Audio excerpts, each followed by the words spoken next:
اعوذ باللہ من الشیطان الرجیم بسم اللہ الرحمن الرحیم رب اشرح لی صدری ویسر لی امری واحلل عقدۃ من لسانی یفقہوا قولی ربی یسر ولا تعسر وتمم بالخیر اللہم لا سہل الا ما جعلتہ سہلا وانت تجعل الحزن اذا شئت سہلا اللہم انفعنی بما علمتنی وعلمنی ما ینفعنی وزدنی علما آمین یا رب العالمین۔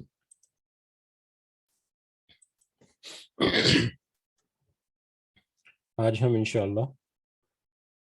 اللہ کے خاص فضل و کرم سے، اس کی رحمت اور اس کی عنایت سے سورہ مائدہ کی آیت نمبر 97 آیت نمبر 97 سے آنورڈ دیکھیں گے۔ اس کی حمد اور اس کے شکر کے ساتھ جس نے ہمیں یہ توفیق دی، مہلت دی اور ہمیں فہم دی، ہمارے دل میں ڈالا کہ ہم ایک چھوٹی سی کوشش کریں اس کی بات کو سمجھنے کی۔ اللہ تعالیٰ سے دعا ہے کہ اللہ تعالیٰ ہمیں اس نیک مقصد میں کامیاب کرے اور اس کا فائدہ ہمارے لیے، ہمارے ساتھیوں کے لیے اور دوسرے جو ارد گرد ہمارے لوگ ہیں ان کو پہنچائے، اور اللہ سے یہ بھی دعا ہے کہ اس کے اجر جتنا زیادہ ہے اپنی خاص رحمت سے، فضل و کرم سے لکھے ہمارے لیے، اور ہمارے لیے اس دنیا میں بھی اور خاص کر آخرت میں ہمیں کامیابی اور آسانی نصیب فرمائے۔ جی، آیت نمبر 97 دیکھنے سے پہلے ہم دیکھیں کہ کل کی جو آیات، جو کل ہم نے جو سبق دیکھا تھا، اس میں جو اہم نقطے تھے، سب سے پہلے ہم نے کل دیکھا کہ اللہ تعالیٰ نے کہا کہ تمہاری جو لغو قسمیں ہیں، جو بات بات پر عادتاً جو قسمیں اٹھائی جاتی ہیں، ان کو تو اللہ تعالیٰ ان کا مواخذہ تو نہیں کرے گا، لیکن جو پکی کی گئی قسمیں ہیں، جو قول و قرار، جو میوچل انڈرسٹینڈنگ اور ایک مطلب جان بوجھ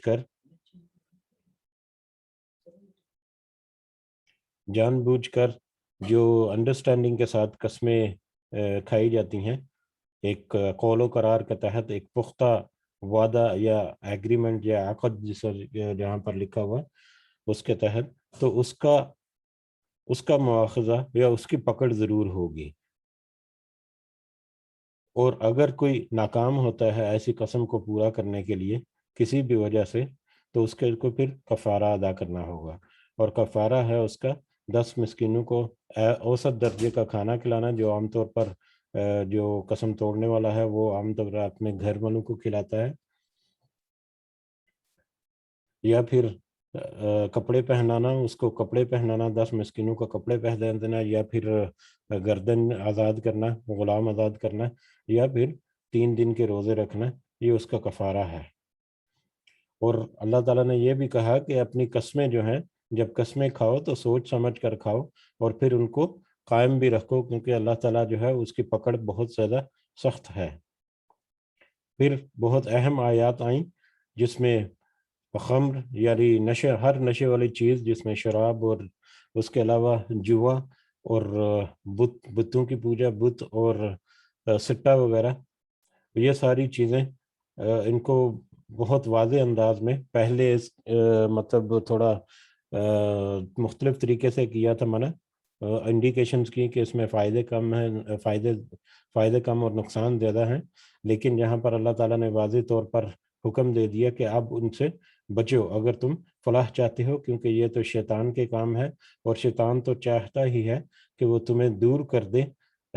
نماز سے اور اللہ کے ذکر سے، اور تمہارے درمیان بغض اور عداوت جو ہے وہ ڈال دے، اور تمہیں چاہیے کہ تم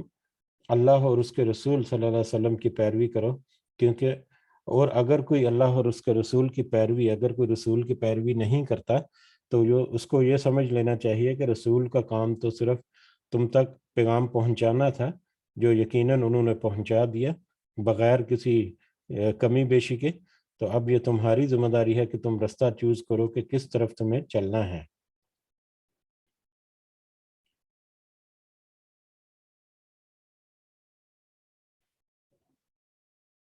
اس کے بعد پھر جو آخری ہم نے آیات پڑھی تھی،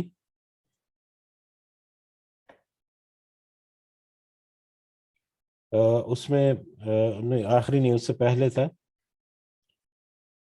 کہ احرام کے دوران، حج یا عمرے کے سفر کے دوران جب احرام کی حالت میں ہوں تو اس دوران شکار کرنا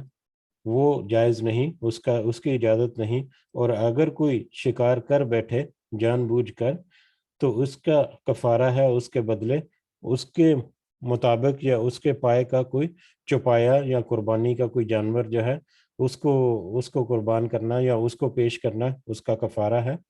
اور یہ قربانی کا جانور جو ہے وہ مکہ ہدی کے طور پر مکہ میں پہنچایا جائے گا، اور اگر ایسا ممکن نہ ہو تو پھر جتنا اس کا کھانا ہے مسکین لوگوں کو کھانا کھلانا ہے، یعنی جس طرح کا جانور ہے وہ جتنے لوگ وہ جانور کھا سکتے ہیں اتنا لوگوں کو کھانا کھلانا جو ہے وہ اس کا کفارہ ہے۔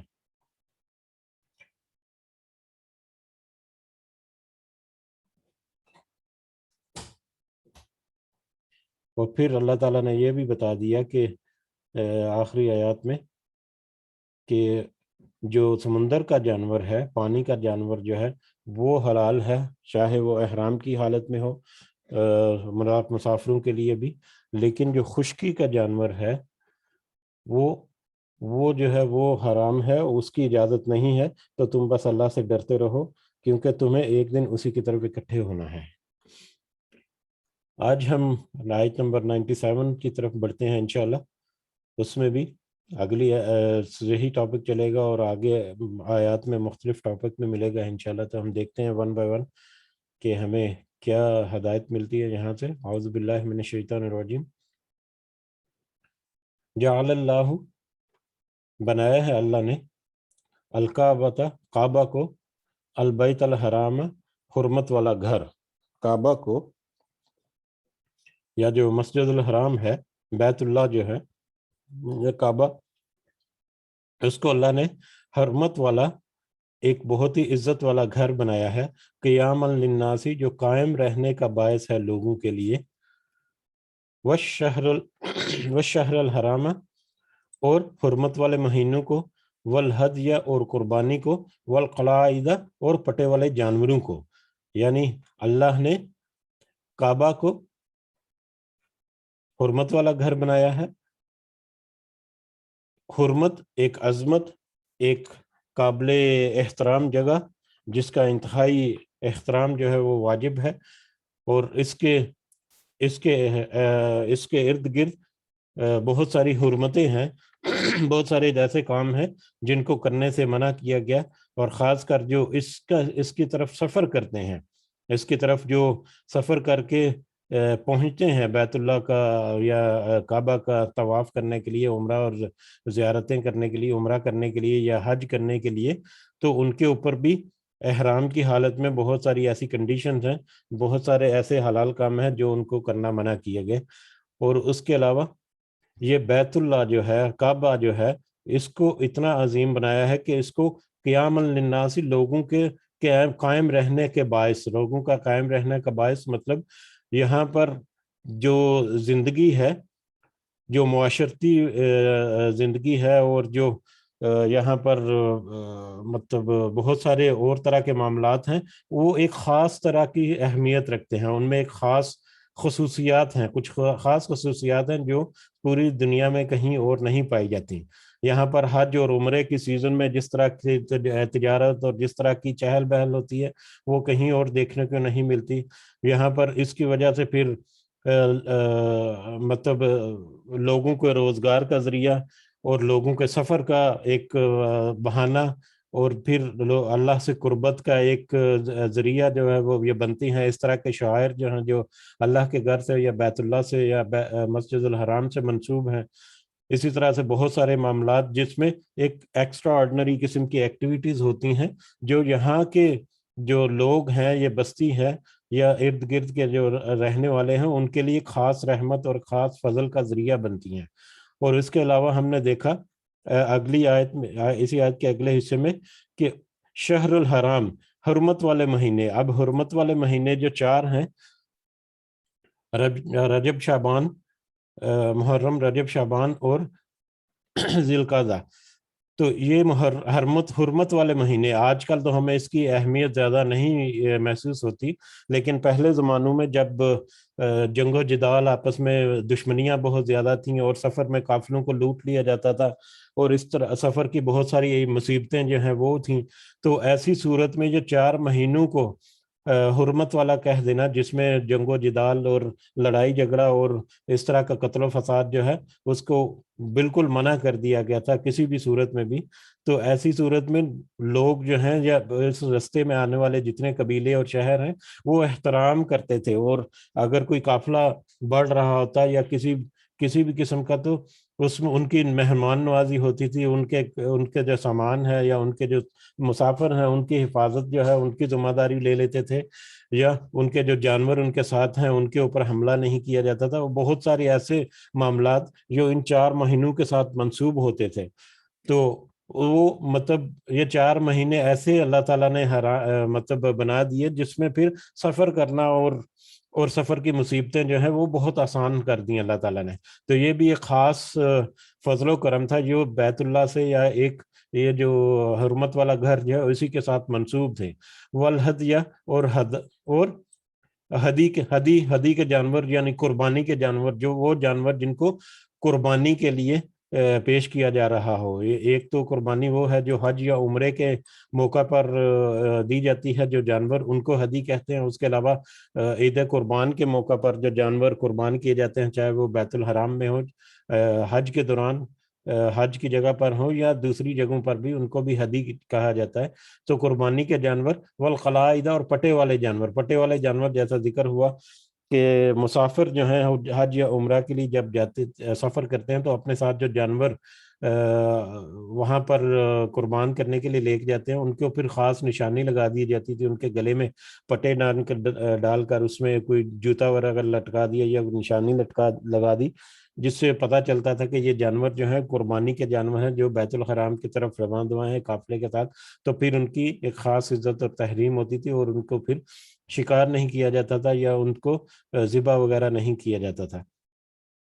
بہرحال اللہ تعالیٰ نے اس کعبہ کو ایک حرمت والا گھر بنایا، اور اس کو بہت سارے لوگوں کے لیے رحمت کا باعث بنایا، فضل و کرم کیا اپنا، اور اس کے ساتھ کچھ خاص شعائر جو ہیں وہ بھی منسوب کر دیے، جو اللہ تعالیٰ کی طرف سے ایک خاص فضل و کرم کی نشانی۔ ذالک لتعلموا، یہ اس لیے ہے کہ تم جان لو، ان اللہ، کہ بے شک اللہ یعلم، جانتا ہے، یہ اس لیے ہے کہ تم جان لو کہ اللہ تعالیٰ جانتا ہے، ما فی السماوات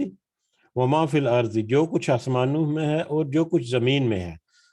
یہ اللہ تعالیٰ ظاہر کرنے کے لیے، اللہ تعالیٰ کے علم کے ظاہر کرنے کے لیے، کہ تمہیں پتہ چل جائے کہ اللہ تعالیٰ کی حکمت بہت وسیع ہے، اور جو کچھ آسمانوں اور زمین میں ہے اللہ تعالیٰ سب کو بہت اچھی طرح سے جانتا ہے۔ وَأَنَّ اللَّهَ بِكُلِّ شَيْءٍ عَلِيمٌ، اور بے شک اللہ ہر چیز کو خوب اچھی طرح سے جاننے والا ہے۔ اس میں کسی کو کوئی شک نہیں ہونا چاہیے کہ اللہ کے علم کا احاطہ بہت زیادہ ہے،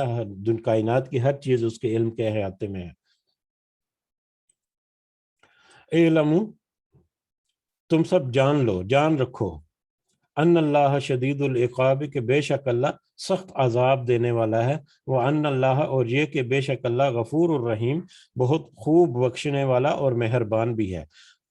ہم ہمیشہ جان رکھو، ہمیشہ اپنے ذہن میں رکھو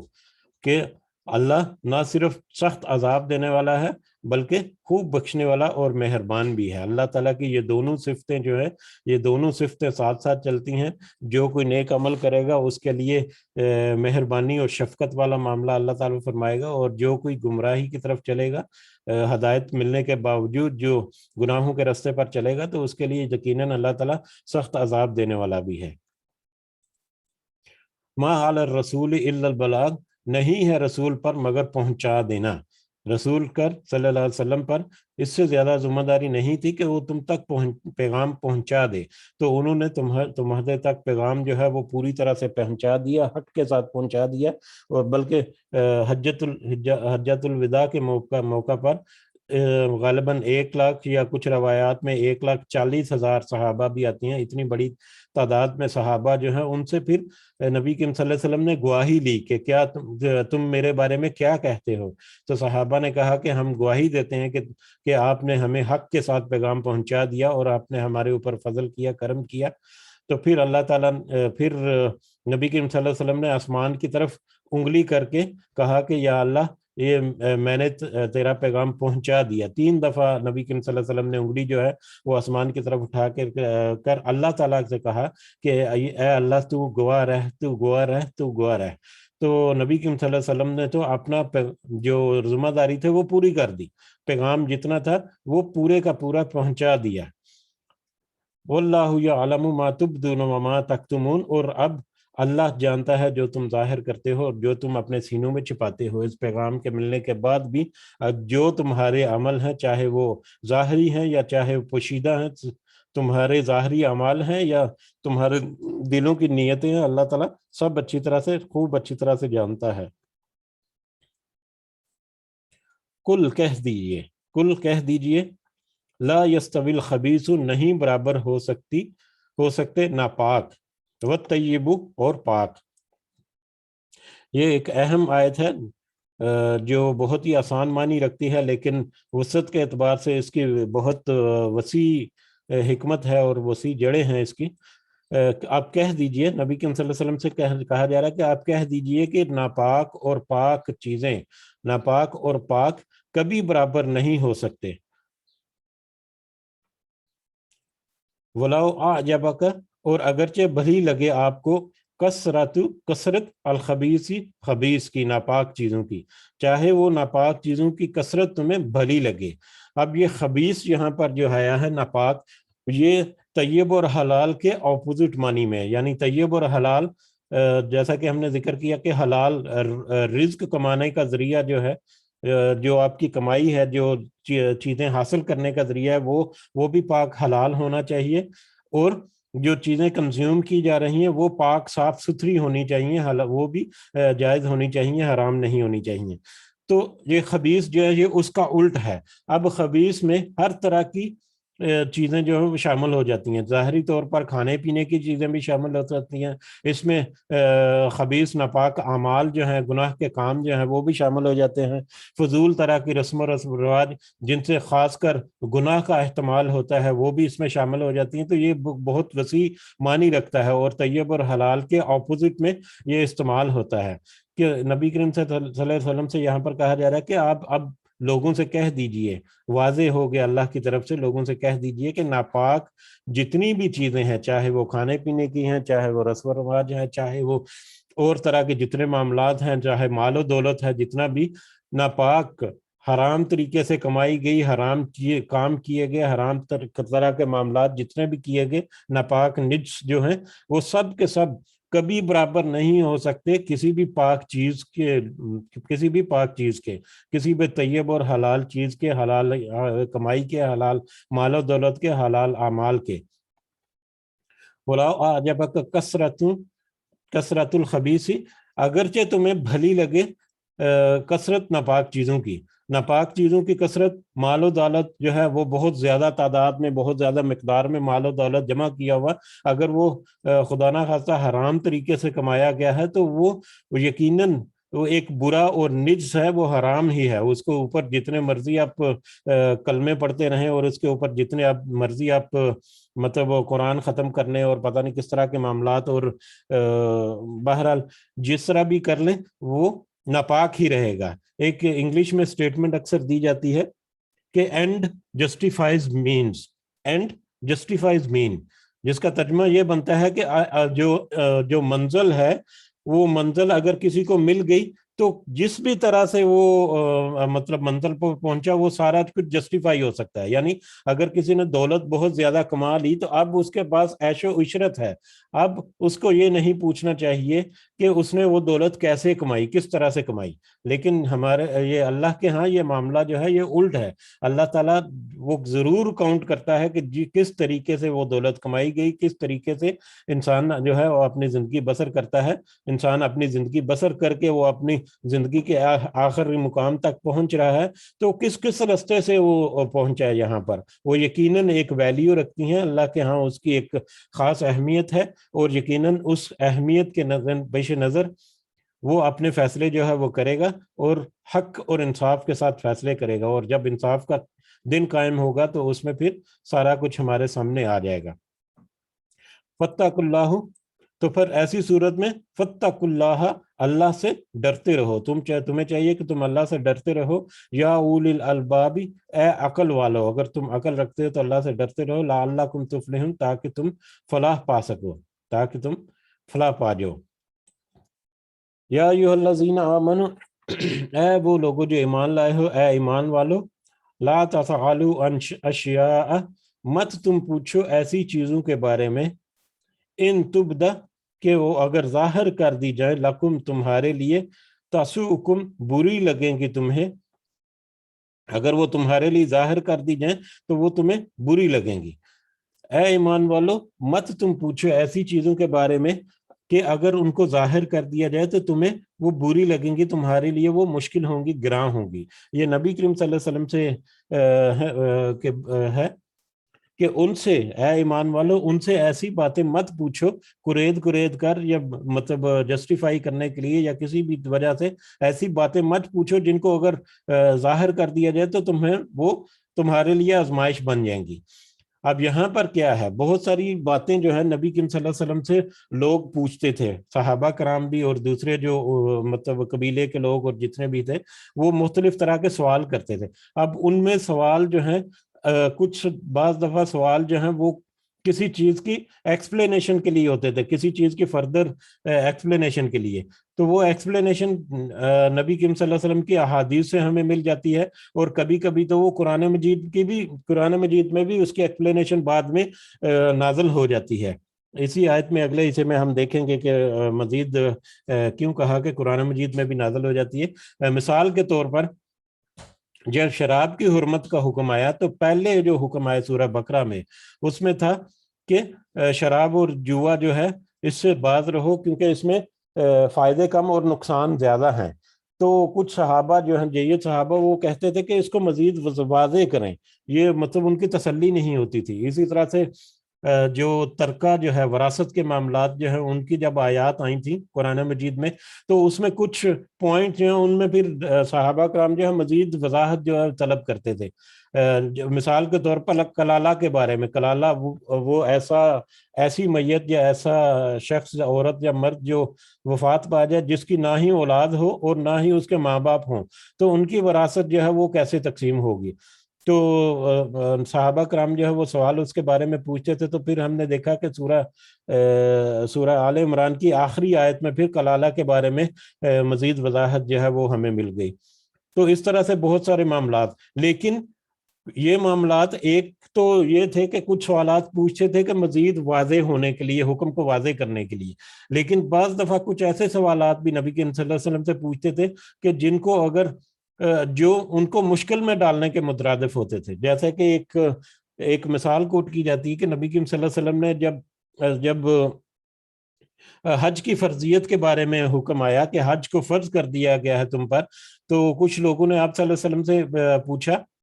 کہ کیا ہر سال, نبی کریم صلی اللہ علیہ وسلم سے ایک شخص نے پوچھا کہ کیا ہر سال, یعنی کیا ہر سال حج کرنا فرض ہے. تو نبی کریم صلی اللہ علیہ وسلم نے اس کو جواب نہیں دیا بلکہ منہ دوسری طرف پھیر لیا. تو پھر وہ شخص جو ہے وہ دوسری طرف آ کر دوبارہ سے انہوں نے سوال پوچھا کہ کیا ہر سال حج فرض ہے, کیا ہر سال تو پھر نبی کریم صلی اللہ علیہ وسلم نے اعراض کیا اور پھر منہ جو ہے وہ دوبارہ سے مول دیا. پھر تیسری دفعہ پھر اس شخص نے پوچھا کہ کیا ہر سال حج فرض ہے؟ تو نبی کریم صلی اللہ علیہ وسلم نے کہا کہ میں اگر ہاں کہہ دوں تو تمہارے اوپر ہر سال حج فرض ہو جائے گا. تو تم ایسی باتیں جو ہیں وہ بار بار مت پوچھو جن کو میں واضح نہ کرنا چاہوں یا جن کے بارے میں زیادہ نہ بتاؤں, تو یہ نہ ہو کہ تم مصیبت میں پڑ جاؤ. تو اس طرح کے بہت سارے معاملات جو ہیں وہ بھی مطلب ہو جاتے تھے کہ جو مشکل میں ڈالنے والے, کہ حج اگر ہر سال کرنا فرض ہو جاتا تو آپ دیکھیں کہ آج وہ ہمارے لیے کتنی بڑی آزمائش ہوتی, جبکہ بلینز آف لوگ 1.5 1.5 ارب سے زیادہ مسلمان جو ہیں وہ اس وقت موجود ہیں. اور اب تو اللہ کی آزمائش کے تحت پچھلے 2 سال سے حج بھی نہیں ہو سکا اس طریقے سے. لیکن ہم نے دیکھا کہ اس سے پہلے 30 لاکھ جو ہیں وہ تو کاؤنٹ ہو کر حج کے لیے جاتے ہیں. اس کے علاوہ بغیر رجسٹرڈ جو حج پہ پہنچتے تھے وہ کتنے تھے. تو اس طرح سے فضول طرح کے سوالات جو ہیں وہ مت پوچھو. اگلی آیت کا مطلب یہ آیت کا اگلے کچھ حصے جو ہیں وہ بھی اسی ایکسپلینیشن میں کور ہو جائیں گے کہ اسی طرح سے پچھلی امتیں جو ہیں یہ ان کا بھی یہی وتیرہ رہا ہے. اس کی سب سے بہترین مثال جو ہے اور سب سے مشہور مثال ہمارے سامنے سورہ بقرہ میں بقرہ کے بارے میں, گائے کے بارے میں, کہ جب اللہ تعالیٰ نے کہا کہ گائے کو ذبح کرو تو تم جو ہے وہ قاتل تک پہنچ جاؤ گے. تو پھر بنی اسرائیل نے پوچھنا شروع کر دیا کہ وہ گائے کیسی ہو. ٹھیک ہے, تو پھر آیا کہ ٹھیک ہے وہ گائے جو ہے وہ درمیانی عمر کی ہو, نہ بوڑھی ہو نہ بچی ہو. پھر دوبارہ سوال پوچھا کہ تھوڑا اور واضح کریں. پھر اس کا رنگ بتایا گیا, پھر تھوڑا اور واضح کریں. پھر بتایا گیا کہ وہ نہ ہی کھیتی باڑی کرنے میں جوتی ہو, نہ ہی وہ مال برداری میں کام آتی ہو, نہ ہی سواری کے لیے. تو بہرحال وہ گائے کے بارے میں جتنے وہ سوال کرتے رہے اتنی ہی وہ مشکل میں اور آزمائش میں پڑتے رہے. تو پھر اللہ نے کہا کہ بہت ہی مشکل تھا ان کے لیے کہ وہ ایسا کر گزرتے. بہرحال اللہ تعالیٰ نے پھر ان کے اوپر کرم کیا اور انہوں نے وہ کر لیا. تو اس طرح کے بہت ساری اگزامپل جو ہیں وہ آ سکتی ہیں, سامنے آ سکتی ہیں, جس میں پھر خام خواہ میں پچھلی امتوں جو ہیں وہ بھی مطلب اپنے آپ کو مشکل میں ڈالتے رہے ایسے سوال کر کے, اور پھر بعد میں ان کے اوپر آزمائش آئی اور پھر وہ اس سے انکاری بھی ہو گئے. جیسے پھر بنی اسرائیل کی بہت ساری مثالیں ہم نے پڑھی کہ وہ کہتے تھے کہ ہم تو خود دیکھنا چاہتے ہیں اللہ کو اپنے آنکھوں سے. تو پھر اللہ نے اپنا تھوڑی سی تجلی دکھائی جس کی وجہ سے ان کے اوپر موت آ گئی. پھر اللہ تعالیٰ نے ان کو زندہ کیا, اس کے بعد پھر انہوں نے انکار ہی شروع کر دیا. اور اس طرح کے بہت سارے معاملے جو پچھلی امتوں کے ساتھ بھی رہے. تو یہاں پر نبی کریم صلی اللہ علیہ وسلم کے بارے میں کہا جا رہا ہے کہ ان سے تم ایسی باتوں کو مت پوچھو کہ جن کو اگر ظاہر کر دے تو تمہارے لیے مشکل ہو جائے گی, تمہیں وہ بری لگیں گی. وَإِن تَسْأَلُوا, اور اگر تم پوچھو گے, تم ایسی باتوں کو قرید کر پوچھو گے, انہا, ان کے بارے میں, حِينَ يُنَزَّلُ الْقُرْآنُ, ایسے وقت جب اتارا جا رہا ہو قرآن, ایسے وقت میں, خاص کر ایسے وقت میں جب ابھی قرآن کا نزول جو ہے وہ ہو رہا ہے. یعنی جیسا کہ میں نے ذکر کیا کہ کچھ باتیں ایسی ہیں جو جن کے بارے میں جب پوچھا جاتا تھا تو نبی کریم صلی اللہ علیہ وسلم اپنی بات یا حدیث کے ذریعے ہمیں مل گیا, لیکن بعض دفعہ وہ قرآن میں نازل ہو جاتی تھی اس کی ایکسپلینیشن. ٹھیک ہے, تو ابھی تو قرآن نازل ہو رہا ہے, اور یہ نہ ہو کہ تمہیں کوئی ایسی بات جو تم پوچھ رہے ہو قرید کر جس کو اگر ظاہر کر دیا جائے, اور ایسی بات اگر قرآن میں آ گئی تو وہ تمہارے لیے اور بھی زیادہ بڑی آزمائش بن جائے گی. تو ابھی تو قرآن نازل ہو رہا ہے, ابھی تم آسان سوال رکھو, اس طرح کی باتیں جو قرید کر مت پوچھو, یہ نہ ہو کہ تم آزمائش میں ہی پڑے رہو. تبدا, تو وہ ظاہر کر دی جائیں تمہارے لیے, لکن تمہارے لیے, یعنی وہ چیزیں تم قرآن میں تمہارے اوپر ظاہر کر دی جائیں. ابھی تو قرآن کا نزول ہو رہا ہے. عف اللہ, معاف کر دیا اللہ نے, انہا, اس سے, جو اب تک ہو چکا, اس سے پہلے جو ہو چکا اس کو تو اللہ تعالیٰ نے معاف کر دیا, لیکن اب اللہ تعالیٰ نے واضح کر دیا. اس واضح ہو جانے کے بعد اب تم اس عمل سے یا اس وتیرے سے باز آ جاؤ. واللہ غفور حلیم, اور اللہ تو بہت بخشنے والا اور حلیم ہے, بردبار ہے, بہت ہی حلمت والا ہے, شفقت والا ہے, بہت ہی نرم مزاج ہے.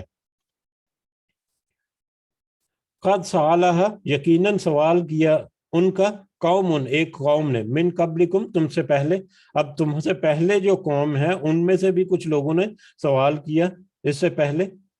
ثم اصبحوا, پھر وہ اس سے, ثم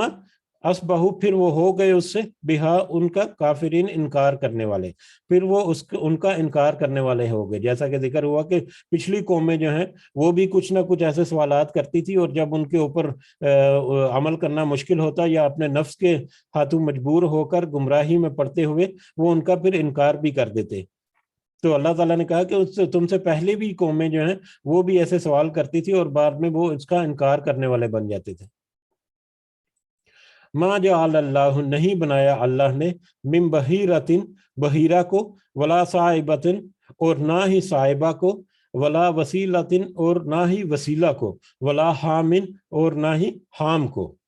اور نہ ہی حام کو، ولیکن الذین، اور لیکن وہ لوگ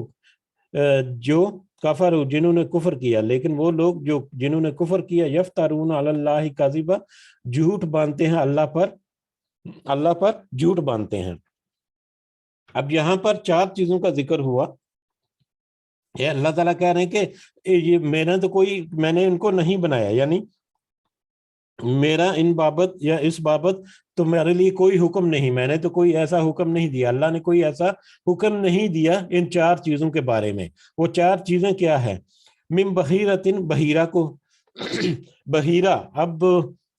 یہ چاروں چیزوں کو مطلب بتانے سے پہلے میں بتا دوں کہ کچھ جانور جو ہیں،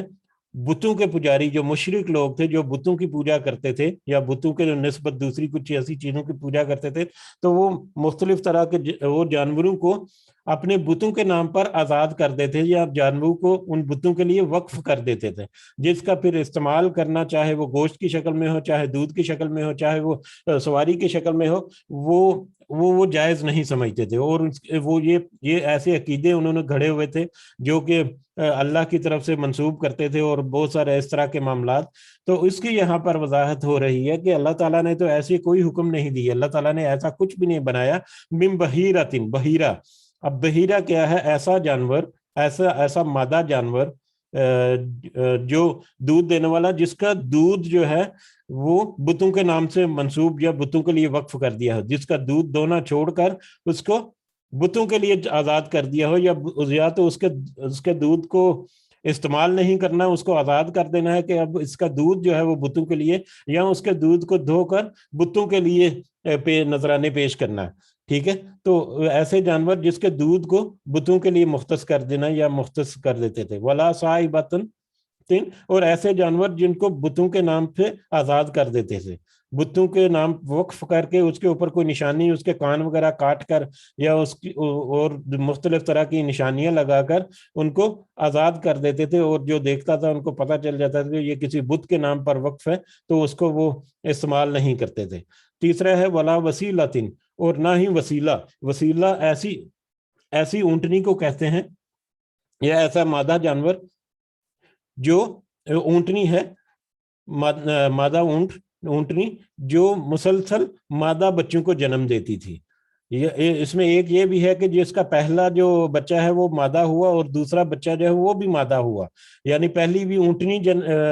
بچی پیدا ہوئی، اور بعد میں دوبارہ دوسرا جو ہے وہ بھی اونٹنی پیدا ہوئی. یا کچھ ایکسپلینیشن میں ہے کہ وہ مسلسل مطلب مادہ بچے جو ہے وہ دیتی جاتی ہے، اس میں نر بچہ نہیں آتا تھا، جنم نہیں دیتی تھی. تو ایسی اونٹنی کو وسیلہ کہتے تھے. ایسی اونٹنی کو بھی وہ بتوں کے نام پر وقف کر کے اس کو آزاد کر دیتے یا چھوڑ دیتے تھے. ولا حامن، اور ایسا نر اونٹ، ایسا میل اونٹ جو ایک خاص تعداد میں اپنی نسل کو بڑھا چکا ہوتا تھا، ایک خاص تعداد میں اپنی نسل کو بڑھا چکا ہوتا تھا، ایسا نر اونٹ جو اس کو بھی آزاد کر دیا جاتا تھا بتوں کے نام پر. تو یہ 4 قسم کے جانور جو ہیں وہ اپنی گمراہی اور خام خواہ سے اللہ کے اوپر جھوٹ باندھ کر بتوں کے جو پجاری ہیں یا مشرکین ہیں وہ مطلب ان کو آزاد کرتے تھے. تو اللہ تعالیٰ کہہ رہے ہیں تو میں نے تو ایسا کچھ حکم یا میں نے تو کچھ ایسی وصیت نصیحت نہیں کی یا ایسے کوئی عمل تمہارے لیے نہیں لکھا. وَلَٰكِنَّ الَّذِينَ كَفَرُوا يَفْتَرُونَ عَلَى اللَّهِ الْكَذِبَ. تو اور لیکن جن لوگوں نے کفر کیا، جو کفر کرنے والے ایسے لوگ ہیں، وہ یقیناً اللہ پر جھوٹ باندھتے ہیں، اللہ کے بارے میں جھوٹ ہی کہتے ہیں. وَأَكْثَرُهُمْ لَا يَعْقِلُونَ، اور اکثر ان میں سے عقل ہی نہیں رکھتے، اور اکثر ان میں سے عقل ہی نہیں رکھتے، ان کو اس بات کی سمجھ ہی نہیں کہ یہ کرنا ایسا کرنا تو کہیں پر بھی اللہ تعالیٰ نے نہیں کہا، اور بغیر کسی سند کے وہ ایسی باتوں پر عمل کرتے اور اس کو آگے بھی پھیلاتے تھے اپنی نسل میں۔ وَإِذَا قِيلَ لَهُمْ، اور جب کہا جائے ان سے،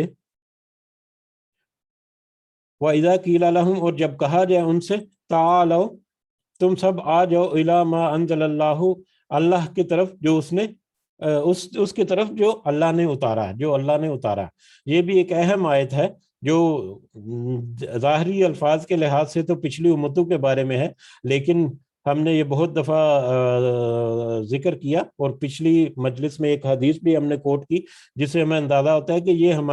ہمارے لیے نشانیاں اللہ تعالیٰ نے چھوڑی ہیں تاکہ ہم اپنی زندگی کا تقابلہ کریں ان کے ساتھ، اپنے اعمال کا تقابلہ کریں، اور اگر ہم کوئی ایسی چیز پائیں تو اس سے پھر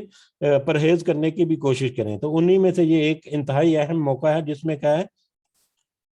وَإِذَا قِيلَ لَهُمْ، اور جب ان سے کہا جاتا ہے، تَعَالَوْا، سب آ جاؤ،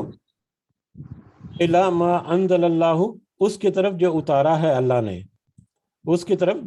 اللہ نے، یعنی قرآن کی طرف آ جاؤ، وَإِلَى الرَّسُولِ، اور اس کے رسول کی طرف، اللہ نے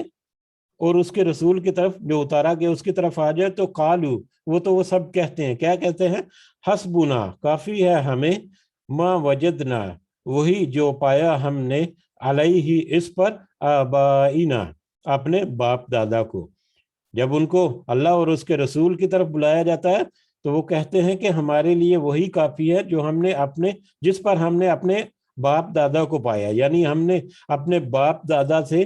جو مذہب وصول کیا، جس مذہب پر، جس عقیدوں پر، جس رسم و رواج پر، جس طور طریقے پر ہم نے اپنے باپ دادا کو پایا، وہی ہمارے لیے کافی ہے۔ ہمارے باپ دادا تو اس طرح سے عبادت کرتے تھے، اس طرح سے بتوں کو پوجتے تھے، ہمارے لیے وہی کافی ہے۔ ہمارے پچھلی رسم و رواج جو ہم اس طرح سے چلتے آ رہے ہیں، چاہے وہ قرآن اور رسول کے خلاف جا رہے ہیں، ہمارے لیے وہی کافی ہیں۔ یہ آج کی زندگی میں اگر ہم تقابلہ کریں تو یہ بہت چیزیں ایک آنا جو ہے ہمارے اندر پائی جا رہی ہے کہ فلاں نے تو ہمارے ساتھ مطلب اس طرح سے، اب شادی بیاہ میں مطلب نوٹ بکس میں لکھا ہوتا تھا، اب تو پتہ نہیں رواج شاید بدل رہا ہے یا مختلف طریقے سے رائج ہو رہا ہے، لیکن میں نے دیکھا ہے کہ جب تک میں پاکستان میں تھا، اب تو 20-21 سال میں یہاں پہ کیا روایات بدلی ہیں وہ تو مجھے بہت کم علم ہے، صرف سننے میں جو باتیں ہیں وہی ہیں، لیکن پہلے میں نے خود دیکھا کہ نوٹ بک بنائی ہوتی تھی جب شادی بیاہ کا معاملہ ہوتا تھا، تو نوٹ بک بنائی ہوتی تھی کہ ہم نے جب شادی کی تو کس نے کیا کیا برتا، کیا کیا ہمیں دیا، اور ہم نے کسی دوسرے کے لیے کیا کیا برتا۔ تو یہ ایک رسم جو ہے جو پچھلے جو چلتے جا رہے ہیں، جیسے چلتے آ رہے ہیں ویسے چلتے جا رہے ہیں، اور انتہائی مجبوری کی حالت میں جو مرضی ہو جائے، ہم اپنی رسم و رواج کو چھوڑنے والے نہیں ہیں۔ تو بہرحال جب ایسے لوگوں کو جب بلایا جاتا ہے کہ تم آؤ اللہ کی طرف اور اس کے رسول کی طرف جو اس نے اللہ نے اتارا اور اس کے رسول کی طرف جو اترا، تو وہ کہتے ہیں کہ ہمارے لیے تو وہی کافی ہے جس پر ہم نے اپنے آباء و اجداد کو پایا۔ اولو کانا، اور کیا اگرچہ ہوں، آباؤہم، ان کے آباء و اجداد، ان کے باپ دادا، لا یعلمون شیئا، کہ وہ سب جانتے ہوں کچھ بھی، ولا یہتدون، اور نہ ہی راہ راست پر ہوں۔ کیا اگرچہ کہ ان کے باپ دادا جو ہیں وہ لا علم تھے، یہ حقیقت ہے۔ ہمارے باپ دادا جو ہیں بہت سارے معاملوں میں آج جو ہمارے پاس انفارمیشن اور نالج موجود ہے، خاص کر دین کے بارے میں، وہ ہمارے پچھلوں کو بہت کم پتا تھا۔ اس وقت تو بہت محنت کرنی پڑتی تھی، اور جس نے جتنا پڑھ لیا کسی مدرسے میں یا کسی اسکول میں جا کر، اس کا تو علم وہیں تک محدود ہوتا تھا، لیکن آج ہمارے پاس تو ہر طرح سے ہماری فنگر ٹپس کے اوپر، ہماری ہاتھ کی انگلیوں کے اوپر سارا ہر طرح کا علم جو ہے وہ موجود ہے۔ چاہے مدرسے میں، اسکول، کالجز میں جانے کی ضرورت ہی نہیں، آپ کو اگر لکھنا پڑھنا آتا ہے اور تھوڑا سا آپ مطلب کوشش کریں تو آپ کو ہر طرح کی نالج،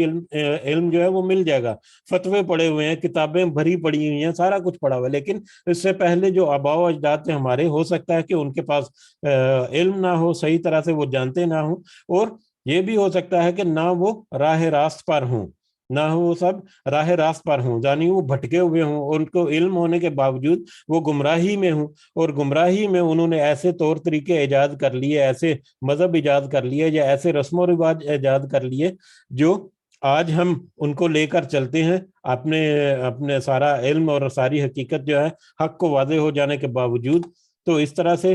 اللہ تعالیٰ نے یہاں پر ایک اور جو پوائنٹ ہے وہ بھی کھول کر رکھ دیا ہمارے لیے، کہ ہم اگر اپنے آباء و اجداد کی رسم و رواج پر بھی چلیں، ان کے مذہب عقیدے اور ان کے باتوں پر بھی چلیں، تو ہمیں یہ ضرور دیکھنا چاہیے کہ کیا وہ حق اور نصیحت کی بات تھی یا کوئی گمراہی کے اوپر مشتمل تھی۔ اگر گمراہی کے کوئی معاملات ہیں تو یقیناً اس کے اوپر سوچ بچار کرنا چاہیے۔ یا ایھا الذین آمنوا، اے وہ لوگوں جو ایمان لائے ہو، علیکم تم پر ہے، لازم ہے فکر کرنا تم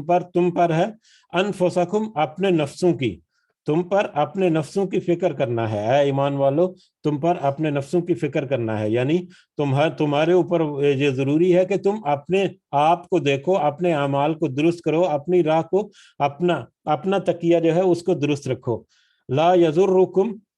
نہیں نقصان پہنچائے گا تمہیں، من ضل، جو گمراہ ہو جائے، اذا اہتدیتم، جبکہ تم ہدایت پر رہو۔ اگر تم ہدایت کے راستے پر چلتے جا رہے ہو تو اگر کوئی دوسرا گمراہ ہے تو وہ تمہیں کوئی نقصان نہیں پہنچا سکتا، اس کی گمراہی تمہیں کوئی نقصان نہیں پہنچا سکتی، شرط یہ ہے کہ تم ہدایت پر رہو۔ اگر تم ہدایت پر رہو گے تو تمہارے کسی دوسرے کی گمراہی تمہارے لیے نقصان دہ نہیں ہے۔ اب یہاں پر مطلب کچھ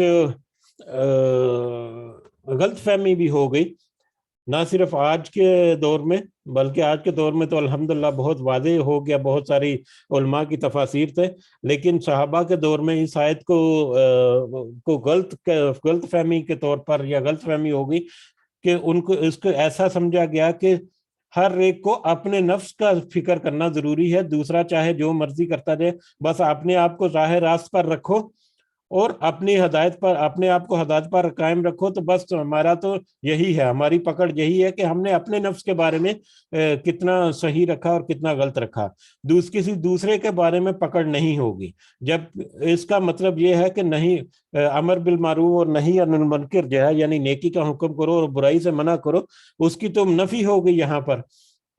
تو اس آیت کی پھر ایکسپلینیشن جب حضرت ابو بکر صدیق رضی اللہ تعالیٰ عنہ، جب ان کو پتا چلا کہ کچھ صحابہ یا کچھ لوگ جو ہیں وہ اس آیت کی تشریح یا اس آیت کو اس طرح سے سمجھتے ہیں ظاہری الفاظ کے لحاظ سے، تو انہوں نے پھر واضح کر دیا کہ میں نے تو نبی کریم صلی اللہ علیہ وسلم کو سنا ہے کہ جب تم مطلب نیکی کا حکم دو اور جب تم برائی کرتے ہوئے دیکھو تو اس سے منع کرو، تو تم یہ آیت کا مطلب غلط لے رہے ہو۔ اس آیت یعنی انہوں نے پھر ایکسپلین کیا کہ اس آیت کا مطلب یہ نہیں ہے کہ صرف تمہیں اپنی ہی فکر کرنی ہے، اور اسی آیت میں جو آخری جو حصہ ہے اس کا، اذا اہتدیتم، جبکہ تم ہدایت پر رہو، تو اس میں سارا کچھ شامل ہو جاتا ہے کہ تم اگر ہدایت پر ہو تو اس کا مطلب ہے تمہارے اوپر جتنی ذمہ داریاں قرآن میں اور حدیث میں ملی، چاہے وہ نبی کریم صلی اللہ علیہ وسلم کے قول سے ثابت ہوں یا قرآن میں آ گئی ہوں، کسی بھی طرح سے ہوں، تمہارے اوپر لازم ہے کہ تم ان سب کو پکڑے رکھو، تبھی تم ہدایت پر رہو گے۔ اور اگر تم ہدایت پر ہو تو پھر اس کا مطلب ہے کہ تم اپنے ساتھ چلنے والوں کو، اپنے ارد گرد کے لوگوں کو یا اپنے معاشرے میں جہاں تک تمہارے لیے ممکن ہے تم بھلائی کا، نیکی کا بھی حکم دو گے اور برائی سے بھی منع کرو گے۔ اب تمہارا کام ہے کہ نیکی کا حکم دینا اور برائی سے منع کرنا، اس کے باوجود اگر کوئی گمراہی کے راستے پر چلتا رہے تو پھر تمہیں کوئی نقصان نہیں پہنچا سکتا، پھر تمہارے لیے اس میں کوئی ضرر نہیں۔ اللہ مرجعکم، اللہ کی طرف لوٹنا ہے تمہارا، جمیعاً سب کا، فینبئکم، پھر وہ خبر دے گا تمہیں، بما اس کی جو کنتم تعملون، جو تم عمل کیا کرتے تھے، پھر اللہ کی طرف لوٹنا ہے تمہارا اور وہ پھر خبر دے گا اس بات کی جس کی طرف جو تم اپنی زندگی میں کرتے رہے۔ آخرت میں جب معاملے آئیں گے تو یقیناً ہمارے سامنے بہت ساری چیزیں کھل کر آ جائیں گی جس کا ہمیں ادراک نہیں ہے، جس کا آج کے وقت ہمیں علم نہیں، کچھ چیزیں جو ہماری زندگی میں ہمارے اوپر واضح ہو گئی وہ تو ہمیں پتہ چل گئی، لیکن بہت سارے معاملات، اور ان میں سے بلکہ اپنے نفس کے بہت سارے معاملات جو ہیں وہ اللہ تعالیٰ جو ہے کھول کر واضح کر کے رکھ دے گا قیامت کے دن. تو اللہ تعالیٰ پھر وہ خبر دے گا تمہیں اس کی جو تم سب نے کیا. وما علینا الا البلاغ المبین. اگلے سبق انشاءاللہ پھر کل سے دیکھیں گے. اس بارے میں اگر کوئی ایڈ کرنا چاہتا ہے پوائنٹ تو آپ ضرور شامل ہو سکتے ہیں اس میں. جزاکم اللہ خیرن.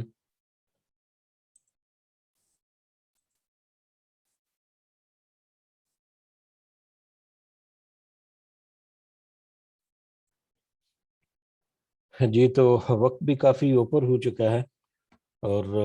الحمدللہ سورہ مائدہ جو ہے وہ بھی مکمل ہونے کے قریب ہے. شاید اگلے 2 سبق اور ہوں گے کہ جس میں سورہ مائدہ بھی انشاءاللہ کمپلیٹ ہو جائے گی. سب کو دعاؤں میں ضرور یاد رکھیں. اللہ تعالیٰ ہم سب کے لیے آسانیاں پیدا کرے اور ہمیں اس وبا کے آزمائش سے اللہ تعالیٰ نکالے، اور ہمارے لیے بہت ہی پرسکون ماحول اللہ تعالیٰ مہیا کرے. اور اللہ تعالیٰ ہمیں صحیح فہم میں فہم عطا فرمائے، اور ہمارے کہنے میں، سننے میں، سمجھنے میں اگر کوئی کمی بیشی ہو گئی تو اللہ تعالیٰ ہمیں معاف فرمائے، اور اس کا صحیح فہم اللہ تعالیٰ ہمیں عطا فرمائے. اور اللہ تعالیٰ خاص کر ہمارے والدین جو ہے ان کے اوپر اپنا خاص فضل و کرم رکھے. جو حیات ہیں اللہ تعالیٰ ان کو بہت ہی اچھی اور صحت بری زندگی عطا فرمائے، اور جو گزر چکے اللہ تعالیٰ ان کے اوپر اپنے خاص فضل و کرم سے ان کا جنت الفردوس جو ہے وہ عطا فرمائے. اور اللہ تعالیٰ ہم سب کی جتنی آزمائشیں اور مشکلیں اور مصیبتیں ہیں جو روزگار سے جڑی ہوئی ہیں، جو ہمارے معاشی مسائل سے، ہمارے خاندان کے مسائل سے جڑی ہوئی ہیں، بہت ساری ایسی پریشانیاں ہیں، اللہ تعالیٰ ان سب کو دور کرے، اور اللہ تعالیٰ ہمارے لیے بہت ساری آسانیاں نصیب فرمائے. وما علینا الا البلاغ المبین. ربنا تقبل منا انك انت السميع العليم وتب علينا انك انت التواب الرحيم. سبحان ربك رب العزة عما يصفون وسلام على المرسلين والحمد لله رب العالمين. سبحانك اللهم وبحمدك أشهد أن لا إله إلا أنت أستغفرك وأتوب إليك. جزاكم الله خيرا. السلام علیکم ورحمۃ اللہ وبرکاتہ.